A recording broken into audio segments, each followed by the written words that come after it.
ರಾಜ್ಯದಲ್ಲಿ ಸರ್ಕಾರವನ್ನ ಉರುಳಿಸುವ ಪ್ರಯತ್ನ ಬಿಜೆಪಿಯಿಂದ ಸತತವಾಗಿ ಆಗ್ತಾ ಇದೆ. ಅದರಲ್ಲೂ 50 ಕೋಟಿ ಬರೋಬ್ಬರಿ 50 ಕೋಟಿಯ ಡೀಲ್ ಅನ್ನ ಕಾಂಗ್ರೆಸ್ ಶಾಸಕರ ಮುಂದೆ ಬಿಜೆಪಿಯ ನಾಯಕರು ಇಟ್ಟಿದ್ದಾರೆ ಅಂತ ಹೇಳಿ ದೊಡ್ಡದೊಂದು ವಿಚಾರವನ್ನ ಪ್ರಸ್ತಾಪ ಮಾಡಿದ್ದಾರೆ ಉಪಮುಖ್ಯಮಂತ್ರಿ ಡಿಕೆ ಶಿವಕುಮಾರ್. ರಾಜ್ಯದಲ್ಲಿ ಮತ್ತೆ ಆಪರೇಷನ್ ಕಮಲದ ಸದ್ದು ಆ ಮೂಲಕ ಜೋರಾಗ್ತಾ ಇದೆ. ರಾಜ್ಯದ ಪ್ರಭಾವಿ ಪವರ್ಫುಲ್ ಸಚಿವರು ಕಾಂಗ್ರೆಸ್ ಸರ್ಕಾರ ಬೀಳಿಸೋಕೆ ಬಿಜೆಪಿ ಯತ್ನ ಮಾಡ್ತಾ ಇದೆ ಅನ್ನೋ ಬಾಂಬನ್ನ ಸಿಡಿಸಿದ್ದಾರೆ. ಶಾಸಕರ ಖರೀದಿಗೆ ಮೈತ್ರಿ ಆಫರ್ ಎಷ್ಟು ಗೊತ್ತಾ? ಯಾರ ಮೂಲಕ ಡೀಲ್ ಕುದುರಿಸೋಕೆ ಯತ್ನ ಮಾಡಿದ್ದಾರೆ? ಇದೆಲ್ಲದರ ಡೀಟೇಲ್ಸ್ ಅನ್ನ ಡಿಕೆ ಶಿವಕುಮಾರ್ ಅವರು ಮಾತನಾಡಿದ್ದಾರೆ. ಹಾಗಾದ್ರೆ ಯಾರನ್ನ ಅಪ್ರೋಚ್ ಮಾಡಲಾಗಿದೆ, ಯಾರು ಅಪ್ರೋಚ್ ಮಾಡಿದ್ದಾರೆ, ಇದ್ರ ಬಗ್ಗೆ ಕೂಡ ರಿಪಬ್ಲಿಕ್ ಕನ್ನಡದ ಬಳಿಯಲ್ಲಿ ಮತ್ತೊಂದು ಬಿಗ್ ಪೊಲಿಟಿಕಲ್ ಬ್ರೇಕಿಂಗ್ ಸುದ್ದಿ ಇದೆ. ಕಾಂಗ್ರೆಸ್ ಶಾಸಕರಿಗೆ ಬಿಜೆಪಿ ಜೆಡಿಎಸ್ ಸೇರಿ 55 ಕೋಟಿಯ ಆಫರ್ ನೀಡ್ತಾ ಇದೆ. ಬಿಲ್ಲುಬಾಣ ತೆಗೆದು ಏನೇನೋ ಪ್ರಯತ್ನವನ್ನ ಮಾಡ್ತಾ ಇದ್ದಾರೆ. ಪಾಪ ನಮ್ಮ ಶಾಮನೂರು ಶಿವಶಂಕರಪ್ಪ ಅವ್ರಿಗೂ ಕೂಡ ಫೋನ್ ಮಾಡಿದ್ರಂತೆ. ಯಡಿಯೂರಪ್ಪ ಕುಮಾರಸ್ವಾಮಿ ಇಬ್ಬರೂ ಸೇರ್ಕೊಂಡು ಅವ್ರಿಗೆ ದುಡ್ಡು ಕೊಟ್ಟು ನಮ್ಮ ಪಕ್ಷಕ್ಕೆ ಬನ್ನಿ ಅಂತ ಹೇಳಿ ಕರೆಯೋ ಪ್ರಯತ್ನ ಮಾಡ್ತಿದ್ದಾರೆ ಅಂತ ಹೇಳಿ ಡಿಕೆ ಶಿವಕುಮಾರ್ ಮಾತನಾಡಿದ್ದಾರೆ.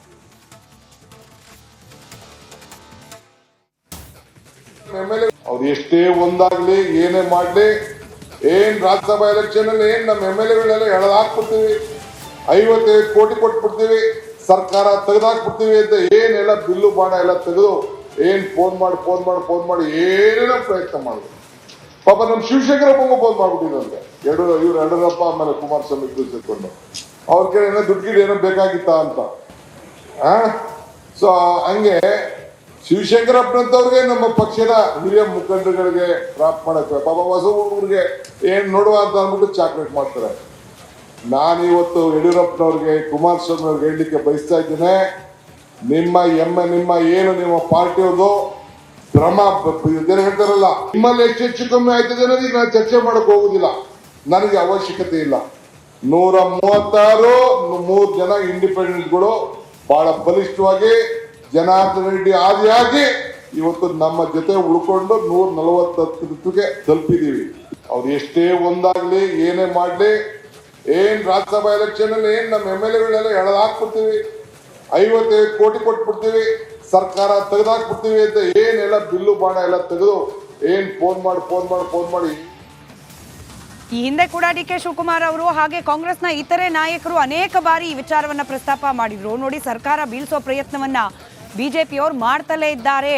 ಇನ್ನು ರಾಜ್ಯಸಭಾ ಚುನಾವಣೆ ಸಂದರ್ಭದಲ್ಲೂ ಕೂಡ ವಿಚಾರ ಪ್ರಸ್ತಾಪ ಮಾಡಿದ್ರು. ಹಿರಿಯ ನಾಯಕರು ಶಾಮನೂರು ಶಿವಶಂಕರಪ್ಪ ಅವರನ್ನೇ ಖರೀದಿ ಮಾಡ್ಲಿಕ್ಕೆ ಮುಂದಾಗಿದ್ರು, ಅವ್ರಿಗೇನೆ ಕಾಲ್ ಮಾಡಿದ್ರು ಅನ್ನೋ ಆರೋಪ ಡಿಕೆ ಶಿವಕುಮಾರ್ ಅವರು ಆ ಸಂದರ್ಭದಲ್ಲೂ ಮಾಡಿದ್ರು. ಇದು ನಿನ್ನೆ ನಡೆದ ಕಾರ್ಯಕ್ರಮದಲ್ಲೂ ಕೂಡ ಡಿಕೆ ಶಿವಕುಮಾರ್ ಅವರು ಮತ್ತೊಮ್ಮೆ ಪುನರುಚ್ಚರಿಸಿದ್ದಾರೆ. ಅದರಲ್ಲೂ ನೇರವಾಗಿ BS ಯಡಿಯೂರಪ್ಪ ಹಾಗೆ ಕುಮಾರಸ್ವಾಮಿ ಅವರೇನೆ ಆಪರೇಷನ್ ಕಮಲ ಮಾಡ್ಲಿಕ್ಕೆ ಮುಂದಾಗ್ತಿದ್ದಾರೆ. ನೇರವಾಗಿ ಕಾಂಗ್ರೆಸ್ನ ಶಾಸಕರನ್ನ 50-60 ಕೋಟಿ ಆಫರ್ ಕೊಟ್ಟು ತಮ್ಮ ಪಕ್ಷಕ್ಕೆ ಸೇರಿಸಿಕೊಂಡು ಸರ್ಕಾರವನ್ನ ಬೀಳಿಸುವ ಯತ್ನವನ್ನ ಮುಂದುವರಿಸಿದ್ದಾರೆ ಅನ್ನೋ ಗಂಭೀರ ಆರೋಪ DCM ಡಿಕೆ ಶಿವಕುಮಾರ್ ಅವರು ಮಾಡಿದ್ದಾರೆ.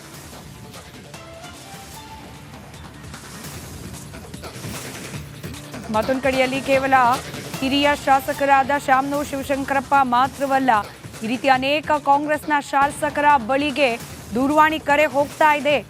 ಯಡಿಯೂರಪ್ಪನವರು ಹಾಗೆ ಕುಮಾರಸ್ವಾಮಿ ಅವರ ನೇತೃತ್ವದಲ್ಲೇನೆ ಈ ಆಪರೇಷನ್ ನಡೆಸೋ ಪ್ರಯತ್ನ ಆಗ್ತಾ ಇದೆ.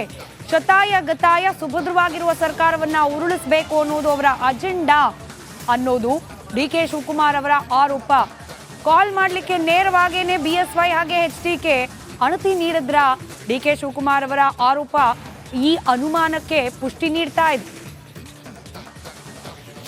ಮತ್ತಷ್ಟು ಡೀಟೇಲ್ಸ್ನೊಂದಿಗೆ ದೂರವಾಣಿ ಸಂಪರ್ಕದಲ್ಲಿ ನಮ್ಮ ಪೊಲಿಟಿಕಲ್ ಬ್ಯೂರೋ ಹೆಡ್ ವಿಜಯ್, ಮತ್ತೆ ಆಪರೇಷನ್ ಕಮಲದ ಸದ್ದು, ಅದರಲ್ಲೂ 50-60 ಕೋಟಿ ಆಫರ್ ಅಂತೆ ಮುಂದೆ ನಿಂತು ಕಾಲ್ ಮಾಡಿಸ್ತಾ ಇರೋದೇ ಕುಮಾರಸ್ವಾಮಿ ಹಾಗೆ BSY ಅನ್ನೋ ಗಂಭೀರ ಆರೋಪ.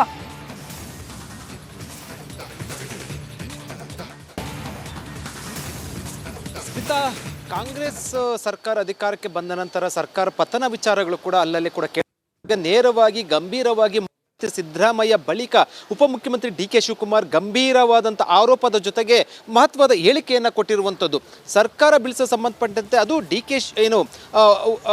ಯಡಿಯೂರಪ್ಪ ಮತ್ತು ಕುಮಾರ್ ಹೆಸರನ್ನ ಪ್ರಸ್ತಾಪ ಮಾಡುವ ಮೂಲಕ ನೇರವಾಗಿ ಶಾಸಕರಿಗೆ ಕರೆ ಮಾಡ್ತಾ ಇದ್ದಾರಂತ. ಅದರಲ್ಲೂ ಯಾರ ಹೆಸರನ್ನು ಹೇಳಿರುವಂಥದ್ದು, ಶಾಮನೂರು ಶಿವಶಂಕರಪ್ಪ ಅವರ ಹೆಸರನ್ನ ಹೇಳಿರುವಂಥದ್ದು. ಅವರಿಗೆ ಇವರು ಗಾಳ ಹಾಕಿದ್ರು ಅಂತ. ಅಂದ್ರೆ ಬೇರೆ ಯಾರು ಸಂಬಂಧಪಟ್ಟಂತೆ ರಾಜಕೀಯವಾಗಿ ಹೇಳಿಕೆ ಕೊಟ್ಟಿದ್ದಾರೆ ಅಂತ, ಆದರೆ ಅದಕ್ಕೆ ಅಷ್ಟೊಂದು ಮಹತ್ವ ಪಡ್ಕೊಳ್ತಾರೆ.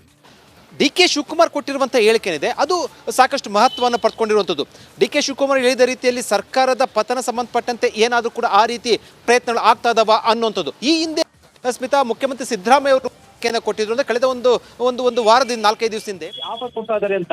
ಈಗ ಒಂದು ಹೆಜ್ಜೆ ಮುಂದೆ ಹೋಗಿ DK ಶಿವಕುಮಾರ್ ಪ್ರಮುಖ ನಾಯಕರೊಬ್ಬರ ಹೆಸರನ್ನು ಹೇಳಿರುವಂತದ್ದು, ಶಾಮನೂರು ಶಿವಶಂಕರಪ್ಪ ಅವರ ಹೆಸರನ್ನು ಹೇಳಿರುವಂತದ್ದು. ಅವರಿಗೆ ಖುದ್ದು ಯಡಿಯೂರಪ್ಪ ಮತ್ತು ಕುಮಾರಸ್ವಾಮಿ ಕರೆ ಮಾಡಿದ್ರು ಅಂತ ಹೇಳಿರುವಂತದ್ದು. ಅಂದ್ರೆ ಪ್ರಮುಖ ನಾಯಕರ ಮೂಲಕ ಸರ್ಕಾರವನ್ನ ಬೀಳಿಸುವಂತ ಪ್ರಯತ್ನ ಅಂತ ಗಂಭೀರ ಆರೋಪ ಮಾಡಿರುವಂತದ್ದು. ಅಂದ್ರೆ ಈ ಆರೋಪ ಕೇವಲ ಆರೋಪವಾದ ಅಥವಾ ಈ ರೀತಿ ಏನಾದ್ರು ಕೂಡ ಪ್ರಯತ್ನ, ಆ ರೀತಿ ಯತ್ನ ಏನಾದ್ರು ಕೂಡ ಆಗ್ತಾ ಇದೆಯಾ ಅನ್ನುವಂಥದ್ದು ಈಗ ರಾಜಕೀಯವಾಗಿ ಒಂದಷ್ಟು ಸಂಚಲನಕ್ಕೆ ಕಾರಣ ಆಗಿರುವಂತದ್ದು. ಮತ್ತೆ ನಮ್ಮ ರಾಜಕೀಯದ ಇತಿಹಾಸ ನೋಡೋದಾದ್ರೆ ಸ್ಮಿತಾ, ಸರ್ಕಾರಗಳು ಉರುಳಿ ಹೊಸ ಸರ್ಕಾರಗಳು ಬಂದಿರುವಂತ ಇತಿಹಾಸ ಇರುವಂತದ್ದು. ಈ ಹಿನ್ನೆಲೆಯಲ್ಲಿ ಯಾವಾಗ ಏನ್ ಬೇಕಾದ್ರೂ ಕೂಡ ಆಗ್ಬೋದು. ಹಾಗಂತ ಮಾತ್ರಕ್ಕೆ ಈ ಸರ್ಕಾರವನ್ನ ಬೀಳಿಸುವಂತ ಅಷ್ಟೊಂದು ಸುಲಭನೂ ಅಲ್ಲ. ಅದೇ ರೀತಿ ಕೂಡ ರಾಜಕೀಯವಾಗಿ ಏನ್ ಬೇಕಾದ್ರೂ ಕೂಡ ಆಗ್ಬೋದು. ಈಗ DK ಶಿವಕುಮಾರ್ ಕೊಟ್ಟಿರುವಂತ ಹೇಳಿಕೆ ಒಂದಷ್ಟು ಸಂಚಲನ ಜೊತೆಗೆ ಒಂದಷ್ಟು ಬೇರೆ ಬೇರೆ ರೀತಿಯ ಚರ್ಚೆಯ ಆಯಾಮಗಳನ್ನು ತೆಗೆದುಕೊಳ್ತಾ ಇರುವಂತದ್ದು ಸ್ಮಿತಾ. ರೈಟ್, ಧನ್ಯವಾದ ವಿಜಯ್ ಮಾಹಿತಿಗಾಗಿ.